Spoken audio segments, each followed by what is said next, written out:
இப்ப நீங்க கேட்ட கேள்விக்கு பலமுறை உங்க எல்லாருக்குமே நான் பதில் சொல்லிட்டேன். எங்களை விட நீங்கெல்லாம் ரொம்ப ஆர்வமா இருக்கீங்க, நாங்க யாரோட கூட்டணி அமைக்க போறோம் அப்படின்றதுல.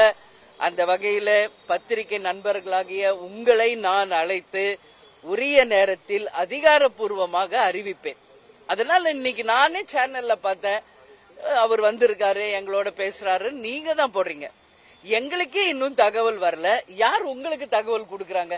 கொஞ்சம் சொன்னீங்கன்னா நல்லா இருக்கும். இதான் உண்மை. இன்னும் நான் இப்ப இங்க தான் நிக்கிறேன் தலைமை அலுவலகத்துல. எங்களை சுத்தி எங்க கழக நிர்வாகிகள் இருக்கேன். எங்களுக்கே அந்த மாதிரி ஒரு நியூஸ் இப்ப இந்த நிமிஷம் வரைக்கும் வரல.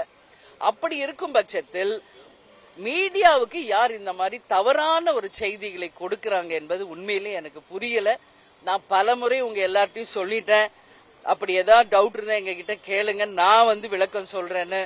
பட் நீங்க உங்க செய்தியை போடுற மாதிரி தான் இருக்கீங்க. நீங்க போட்ட செய்தியில் 1% கூட உண்மை இல்லை. இந்த நிமிஷம் வரைக்கும் யாரும் எங்களை அணுகவும் இல்லை, எங்களுடன் தொலைபேசியிலும் தொடர்பு கொள்ளல.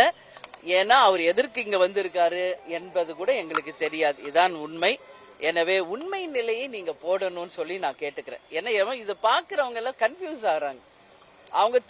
நான் தெளிவா சொல்றேன், நான் கூப்பிட்டு உங்களை அதிகாரப்பூர்வமா அறிவிக்கிறேன் நான் சொல்றேன். ஆனாலும் நீங்க டெய்லி ஏதோ ஒரு நியூஸ் உங்க டிஆர்பிக்காக நீங்க போட்டு கன்ஃபியூஸ் பண்ணாதீங்க யாரையும்.